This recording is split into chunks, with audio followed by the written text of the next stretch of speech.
This review of the Gerber EAB utility knife is inspired by Nothing Fancy.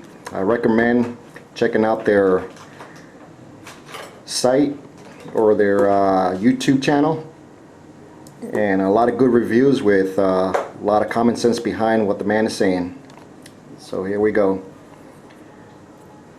The EAB on the left measures roughly 1 inch on the bottom. So does the Gerber Lite on the right. The Gerber on the left continues the 1 inch all the way up to the top there where it tapers off into the hinge. The Gerber on the right extends out about 2/8 of an inch and 2/8 of an inch. And I shall tell you the reason later. The thickness, as you can see here, it's about 2/8 of an inch.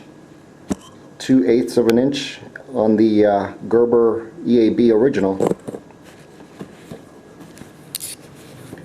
The belt clip, as you can see, is considerably different from each other.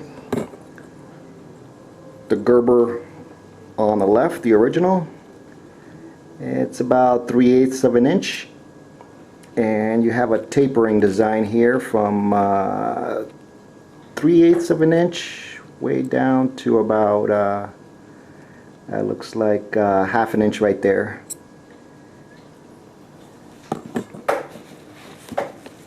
You can see where the it could be possibly weaker on EAB Lite. The length of it is practically the same length on both. Nice smooth finish, nice compact design. The serrations on the EAB Lite, I guess, is where they claim where it's lighter, but if you feel, you can hardly feel the difference. You could probably tell on the Lite just a wee bit, but you can't really tell unless you pay close attention to it. As you can see, it's got the same construction as the EAB original there, as far as the screw to set the blade in.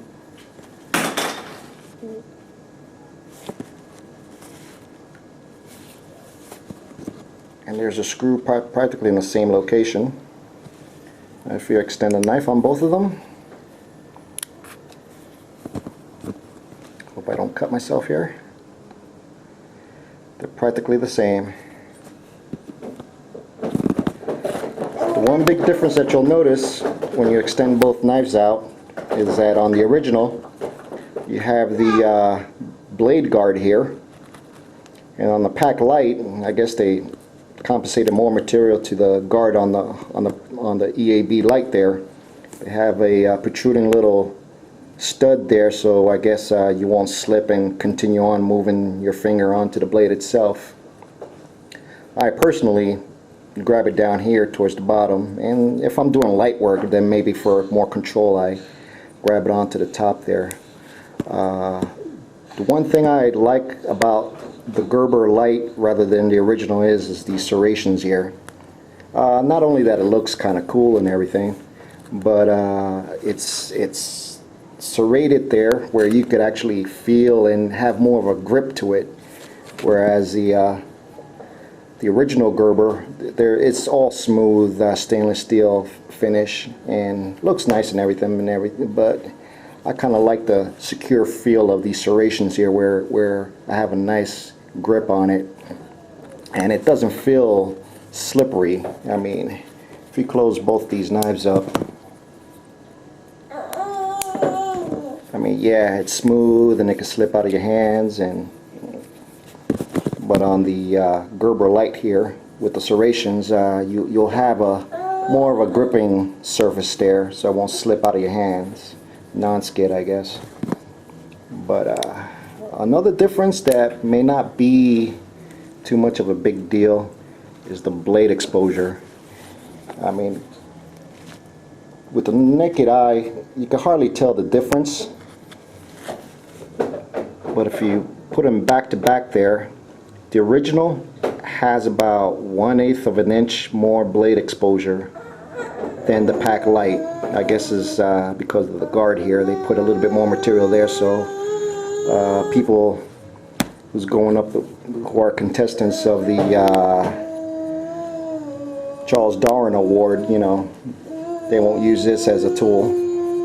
Anyway, I like the Gerber Lite way a lot better than the Gerber original, just because of the grip. You could grip it more better, and the guard in the front is more of a safety feature as well.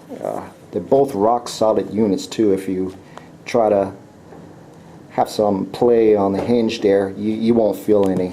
In the original, same thing. Let me give you a profile here, about the same. It's okay, it's okay. My daughter's acting up there. One big thing to consider on the original, when you close it up and it's in its casing there, the blade touches the back of the guard there, inside the blade, and you can hear it. If you move it back and forth, you can hear the blade actually scrape up against the metal in there, which would, I would imagine, dull the blade up without you even knowing, just carrying it around. On the EAB, they put in a little bit more leverage in the room there, and if you could move the blade back and forth. You can move the blade back and forth and not hear that scraping of the blade against the knife itself or the handle. And to me, that was worth the extra couple of bucks to get the Lite. It's an evolved design, one up against the original Gerber utility knife, but they're both still pretty good units as far as other knives out there are concerned. In this particular class, I would definitely carry this with me everywhere I go, and this one I'll just put in the toolbox when it's more convenient for me to grab when that's around. Okay, that's it, and I hope you make the right choice in what you want. It wasn't too expensive for me to buy both of these units, but I had to, just to find out what's going on. Hopefully I'll save somebody out there a couple of bucks. Alright.